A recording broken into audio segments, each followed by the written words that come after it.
kita semua. Ibu Bapak yang saya hormati, rekan-rekan media, Majelis Umum PBB telah meminta nasihat hukum atau advisory opinion dari Mahkamah Internasional atau ICJ mengenai konsekuensi hukum dari kebijakan dan tindakan Israel di wilayah pendudukan Palestina termasuk Yerusalem Timur.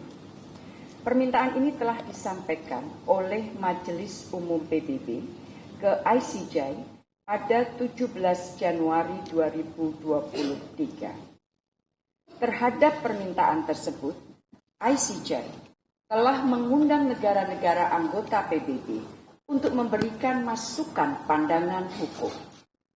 Merespon permintaan tersebut, dari sejak awal, Indonesia sudah memutuskan akan berpartisipasi aktif, membantu memberikan masukan pandangan hukum kepada ICJ.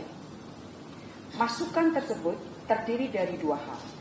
Pertama, masukan tertulis atau written statement yang sudah disampaikan Indonesia kepada ICJ pada bulan Juli 2023. Yang kedua, pernyataan lisan atau oral statement akan disampaikan oleh Menteri Luar Negeri Indonesia tanggal 19 Februari 2024 di ICJ.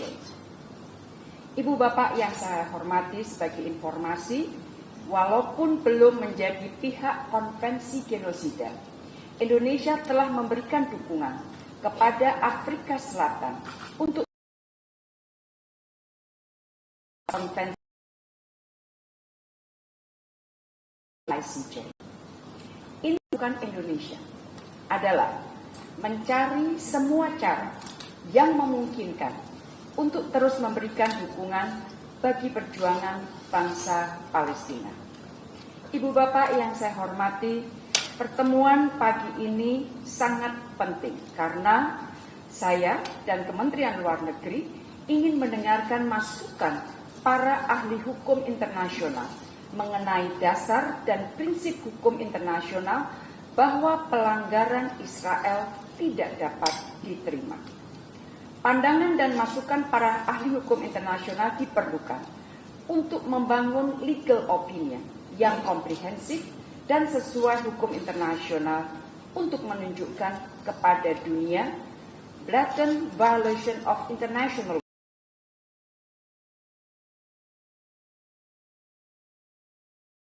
upaya Majelis Umum mendapatkan advisory opinion dari Mahkamah karena hukum internasional harus ditegakkan. Hak untuk menentukan nasib sendiri rakyat Palestina harus dihormati dan pendudukan Palestina oleh Israel yang sudah berlangsung lebih dari 70 tahun tidak akan menghapuskan hak rakyat Palestina untuk merdeka. Berbagai kebijakan Israel seperti aneksasi wilayah Palestina, pemukiman di tepi barat, serta mengubah status kota Yerusalem tidak sah menurut hukum internasional. Tindakan yang tidak sah oleh Israel harus dihentikan dan perlu akuntabilitas untuk pelanggaran hukum yang terjadi. Negara-negara harus juga memberikan dukungan kepada Palestina. Dan masyarakat internasional termasuk PBB harus tidak mengakui legalitas tindakan Israel tersebut. Ibu Bapak yang saya hormati, tampilnya Indonesia di depan Mahkamah Internasional akan melengkapi berbagai langkah diplomasi Indonesia dalam mendukung perjuangan bangsa Palestina. Dalam 3 bulan sejak konflik meletus, diplomasi Indonesia tidak tinggal diam dan terus menggalang dukungan untuk Palestina. 2 kali saya berbicara di depan Dewan Keamanan PBB dan juga Majelis Umum PBB. Saya juga berbicara di forum internasional lainnya seperti ASEAN, WHO, Dewan HAM, hingga Global Refugee Forum.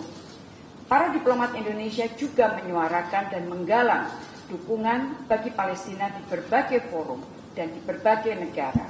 Dan pada saat yang sama, Indonesia juga telah mengirimkan dan akan terus mengirimkan bantuan kemanusiaan untuk Palestina. Presiden Joko Widodo juga langsung memimpin delegasi Indonesia pada KTT gabungan OKI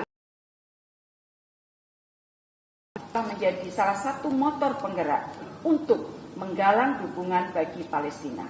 Dan secara khusus, para pemimpin KTT gabungan OKI dan Liga Arab telah meminta saya dan 6 Menteri Luar Negeri OKI lainnya untuk menjalankan misi internasional mendorong gencatan senjata dan proses perdamaian.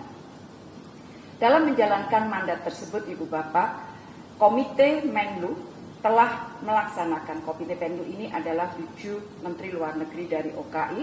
Komite Menlu telah melakukan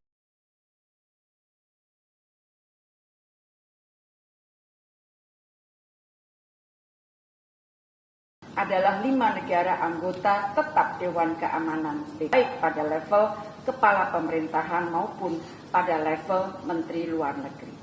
Kita melihat bahwa jumlah negara yang mendukung resolusi Palestina di PBB semakin meningkat, sementara jumlah negara yang menentang dan abstain semakin menurun.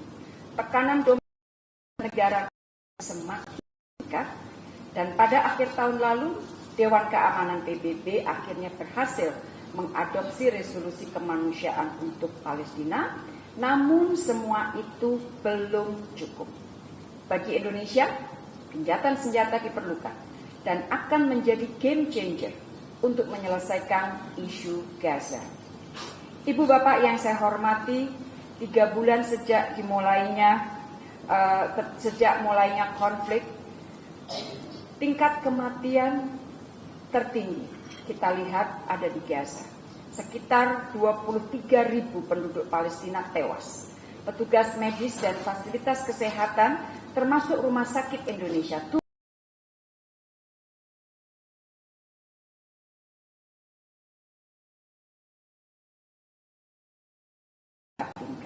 karena itu diplomasi Indonesia untuk Palestina belumlah selesai.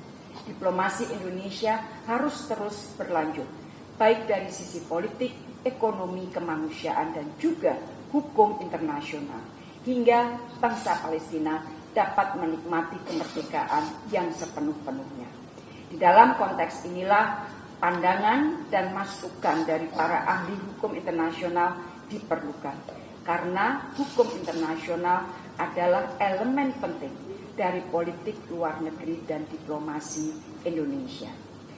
Ibu Bapak yang saya hormati, saya mengapresiasi sangat tinggi kehadiran dan kontribusi para pakar hukum internasional di ruangan ini untuk menyumbangkan pikiran dan gagasan guna memperkaya dan menajamkan pandangan hukum Indonesia yang akan saya sampaikan ke Mahkamah Internasional pada bulan Februari mendatang. Deliberasi kita hari ini tidak hanya untuk mendukung diplomasi Indonesia, tetapi juga untuk